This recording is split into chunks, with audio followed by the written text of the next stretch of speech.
Hello, I'm Elgato and welcome back to the video. Today I've got something I'm really excited to share with all of you because yesterday when they showed off the Egyptian Mythology Mashup Pack, they also showed off for the very first ever time Title Update 0, as I like to call it, a pre-release version of Minecraft from 6 months before the, TU1 version, the version we all started playing in May of 2012 went live. This is the November 2011 build of Minecraft on the 360, and there are so many changes between this version and the final release that I think we just had to go through and show you some of those wacky changes, and that's what we're doing in today's video. Please do like it if you do like it, because it helps out the channel out and lets know you do like seeing this pre-release footage. And by the way, in the background, you noticed how the the direction of the scroll just changed there. That is because this is using an entirely different menu screen, and we'll talk about that more later. But first, I want to mention that the reason I have Facecam is because this is from the Minecraft UK live stream. When they do these streams, they have Facecam in the corner, and I like to cover it up so you don't have to look at voices that aren't talking. Again, at faces that aren't talking, I guess. It's really kind of weird, and yeah, don't worry, we'll up the editing game again so we can do crazy stuff like this, because I know you guys like the high quality video edit. So with that said, let's get straight into actually talking about the menu screen you're seeing, because this is the TU0, again, as I like to call it, menu screen, where the first thing you'll notice is it's Minecraft, not Minecraft Xbox 360.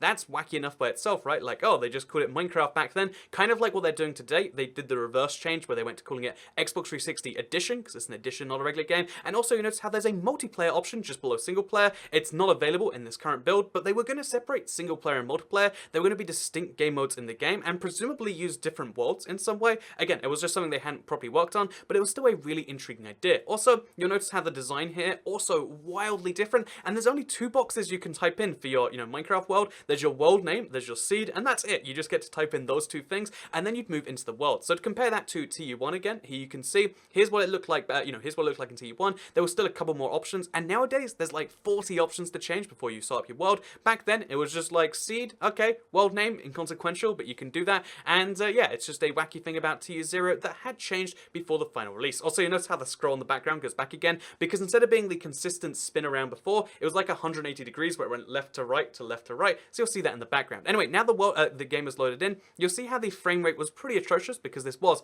a development build of Minecraft. It was meant for Minecon 2011, the first ever Minecon, and because it wasn't, the final release, they had real issues getting the frame rate to work, and this is one of the things people don't probably appreciate about Minecraft 360. The technical achievements of getting the game to work at all in any real function on the console was something that was really understated. Like, with a solid 60 FPS too, this was a version of the game running at 30 FPS, but it dips constantly because everything's working in this build for the most part. There's no huge errors, but getting the game is working, and it has some frame rate issues because they first were worked on, as we can see from this clearly, they first worked on making sure everything would work, and then they tried to make sure things would work properly. They'd make sure things would work at a good frame rate, and personally, I kind of like the philosophy, because it kind of means that this is a more featured version of the game. It just ran a lot worse, and it kind of comes back to the bedrock argument. So anyway, I'm just going to speed through some gameplay here, because there's nothing too unique and different going on here. Again, you might notice like, oh, the colors are some weird, and like, oh, there's a couple of old textures and stuff, but it mostly is like, here is roughly what TU1 looked like. When the game gets running, it's mostly kind of fine,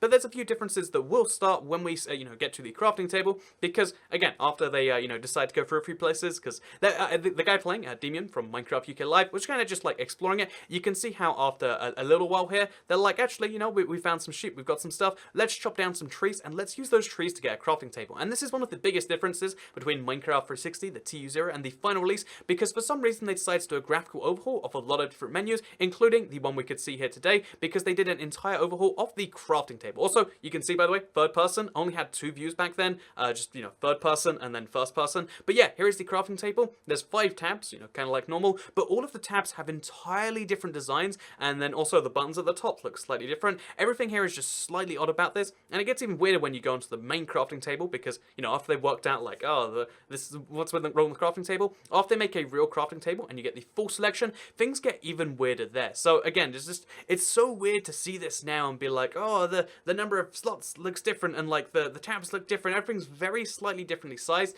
but once once we get into the main crafting table, you can see how even more tabs have different icons. So yeah, this seems to be mostly like before they went for a very Minecrafty kind of just throw the items in there kind of thing. It looks more like the Java menus, whereas afterwards they decide to go for, again, I think better stuff like we have today, but this is how rough the stuff was going to be. It was just going to show you at the top some example items from each category.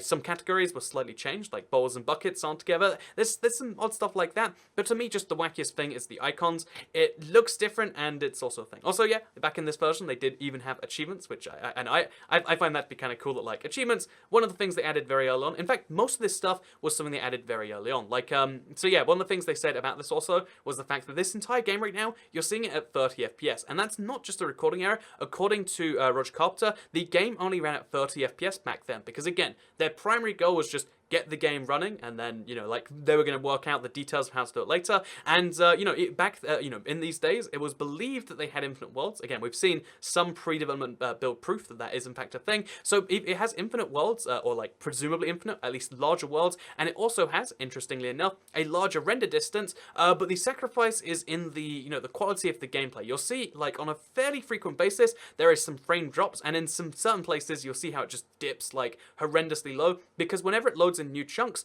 there's some serious issues right there. The game isn't running perfectly, and one of the things, you know, that 4J as a company likes to do, because they previously did a lot of ports, is make the game run flawlessly. When they're porting a game, rather than porting it and having, like, all these technical errors, they decided to port it better. So another thing also, look in the bottom left, it says saving content. There was an autosave back here, and we can see that proof later, because when you exit, there's no exit without saving. But this game, way back here, you know, even in the crazy years of, you know, this thing, had autosave and had all these features, but because it wasn't running properly, because there was no consistency guaranteed, they wanted to kind of power it back so that it would always run correctly. And although there are some really weird edge cases that I like to show off on my channel, they would fix those, you know, edge cases even then, because they always wanted the game to be solid, to run correctly, and to be great for everyone that played. And again, I think some people have big disagreements with that, especially because, again, in this version, it's auto-saving. There's none of that, oh, you have to save the game, it takes 5 seconds stuff. In this version, it looks like the draw distance is further. Again, it's hard to measure because they're not doing specific measurements, but look at the distance you can see right here. It looks further than in the current game by like you know, or by T1, than by a couple of chunks. Again, that's my visual kind of take on things. And again, based on the fact that we're not seeing a world border, it doesn't seem like that's here either, because that was another thing. Oh, also, huge items. They're 3D, and they're huge. I don't know why that is, but items were bigger, and 3D items existed. But I think all of these, you know, all of these design decisions that seem like they're great things on the surface, in reality, they kind of led to a worse off game. And that's why they eventually tried to add more and more of these back. Autosave eventually came back to the 360. You know, like 3D items eventually came back to the 360. But they wanted to make sure that they could always add them in a consistent form. And it's kind of an interesting story for like 4J in that regard too, that you can see their design philosophy in what changed between this version and the final release. Also, menus, again, they're really rough in this version. It's just like 4 sliders. I think the final release is a little bit nicer on that one. Controls, pretty much the same as the release version. But still, the fact that even something like the settings menu has changed is something you might not have, you know, necessarily predicted. And yeah, but basically, I want to kind of finish with some thoughts here, because now I've shown you most of the differences. The only couple ones we'll see after this is the fact that respawning takes some serious. In fact, you know, let's just skip a little bit now.